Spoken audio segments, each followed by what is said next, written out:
그리고 또 우리 유가족들을 위한 중요한 행사가 오늘 또 있었죠. 바로 요겁니다.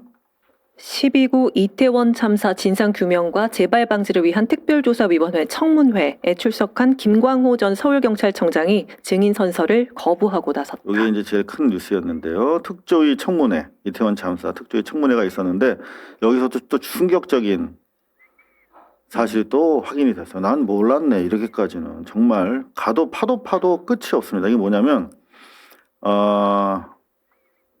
이 박희영 용산구청장 지금 뭐 나대고 다닙니다. 아직도 현직에 있어요. 그런데 이게 밤 10시 51분 통화입니다. 10시 15분에 신고가 돼서 43분에 소방이 1단계 발령한, 그러니까 지금 죽어 나가고 있었던 국민들이 그 시점에 뭐 하고 있었나 봤더니 이러고 있었대요.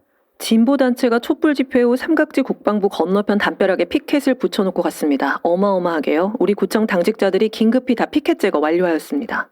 이 짓 하고 있었던 겁니다. 이 짓 하고.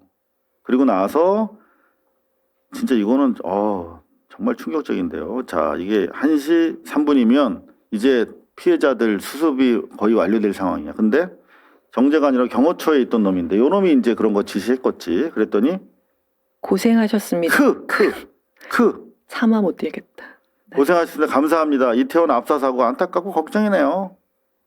요따위 대화를 하고 있었던 자들 천벌받을 겁니다. 그죠? 제가 지금 하나 또 궁금한 게 정재관이라고 쓰여있는 밑에 경호처 최고위 한강맨션이라고 나와 있는데 이 사람은 그러면 집에 붙어 있었던 건가요? 요거는 그러네요. 이게 위치잖아요. 네. 아마 타임라인의 위치가 이 마지막으로 여기서 주고받은 메시지 같은데 출근도 비상 상황인데 안 하고 있었던 것으로 추정이 되네요. 자, 오늘 진술 중에서 전 용산서장은 대통령실 이전 없었으면 이태원 참사 없었을 것. 그렇죠. 그리고 윤석열이 없었으면, 한동훈이 없었으면 이렇게 집단적으로 참사가 일어나지 않았겠지요. 그 마약 수사한다고 마약과의 전쟁하면서 네. 건수 올리려고.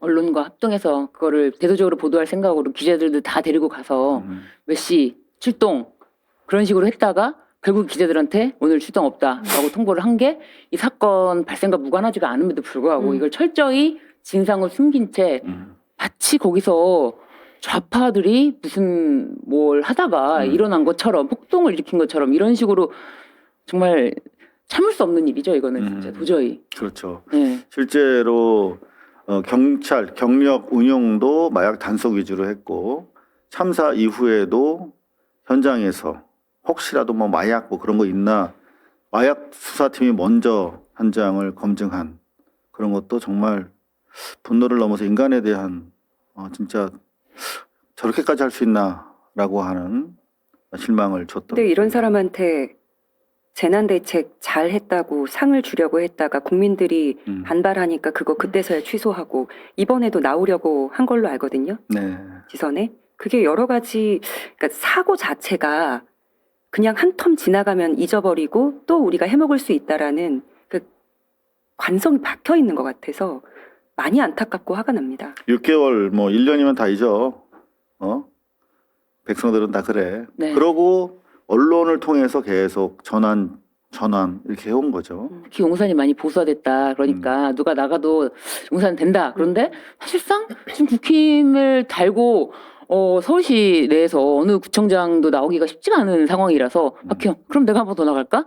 이렇게 아주 자연스럽게 물 흐르듯이 되는 거 아닐까? 박희영 부총장이 이번에 당권을 좀 복당을 하고 싶어가지고 신청을 했다가 이제 서울시당에서 불허가 됐는데 만약에 지금 당 상황이 이런 상황이 아니었다고 한다면 또 은근슬쩍 당연히 복당되실 수도 있거든요. 그러니까 지금 고성국 전환길 씨 같은 경우에도 지금 요 당적 가지고 계속 시끄러운 상황이고 번복했죠. 네, 그러니까 오늘 결국 장동혁 대표가 뭐 뒤에 나올지 모르겠지만 징계를 정지하겠다고 했는 것도 일종의 유화책이라고 하지만 결국에는 지금은 다 덮고 가겠다라는 취지인 거잖아요. 그러니까 고성국 등에 대한. 네, 그러니까 지금 뭐 친한계 친윤계 다 뒤섞여 있기는 한데 결과적으로 지금 국민의힘이 참사를 대한 태도를 보게 되면은 애초부터 박희영 구청장이 감히 이 복당을 할 수 없게 신청할 수도 없는 분위기를 만들어 놓는 게 사실은 정당으로서 기본으로 네. 했어야 되는 건데 박희영 구청장은 법원에서 이렇게 나왔으니까 내가 쓱 돌아갈 수 있지 않을까라고 문을 두드리는 이 상황.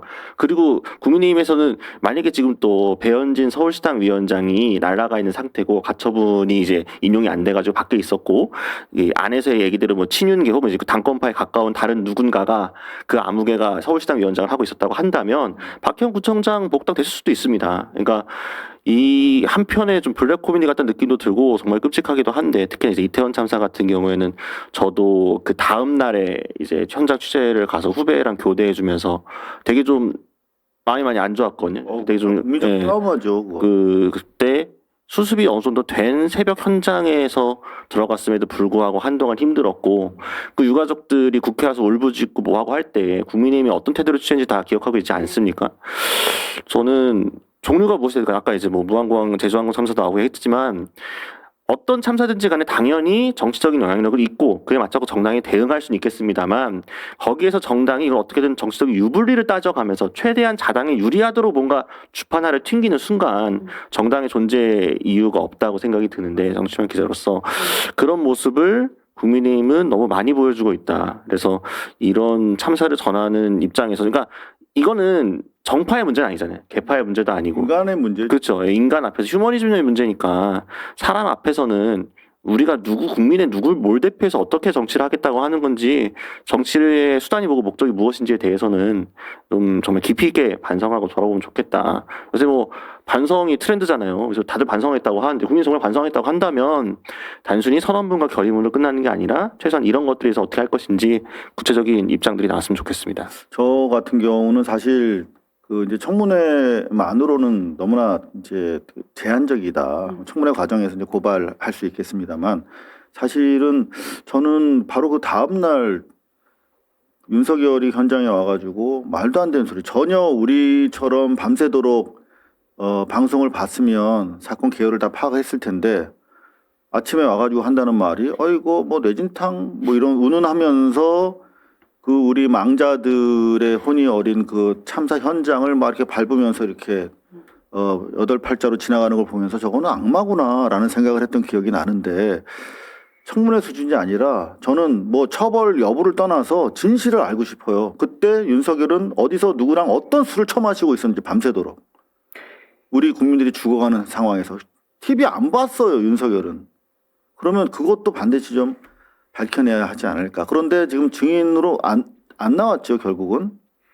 마지막 반성할 수 있는 인간이 될 수 있는 인간을 회복할 수 있는 최소한의 기회도 박찬 윤석열 참 이제 우리가 시작이다. 진실 찾기 이런 생각이 듭니다. 예, 세월호도 그렇고 이태원 참사도 그렇고 그다음에 무안에서 일어났던 항공 참사도 그렇고 항상 문제가 나중에 골마 터지는 게 진상 규명이 제대로 되지 않기 때문이에요. 그럼요. 그게 이제 첫 단계인데. 그게 사건이 크든 사건이 작든 누군가 내가 이게 다 까발려졌을 때 손해나는 상황이 오는 걸 막기 위한 작업 이 중간에 첨가되기 때문이라고 생각하거든요.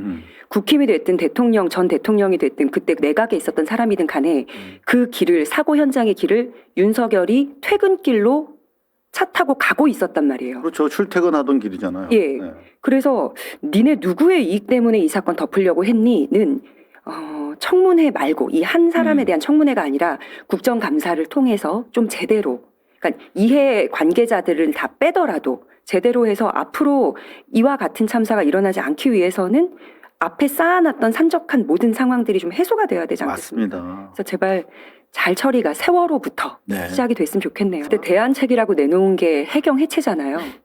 그래서 모든 진상규명이 제대로 되지 않고 덮어주기 그리고 우리 거 봐주고 빼고 포띠고 찻대고 하다 보니까 결국에 국민들한테 액션은 취해야 되는데 할 게 없으니까 해경 해체한 거예요. 그래서 우리가 얻은 게 뭐며 치유된 것도 하나도 없기 때문에 네. 아프더라도 그 시점으로 돌아가서 다시 다 파악해내야 된다고 맞습니다. 생각합니다. 윤석열 적폐, 뭐 적폐란 얘기 하는 것, 우리 청와대에서는 싫어하더라고.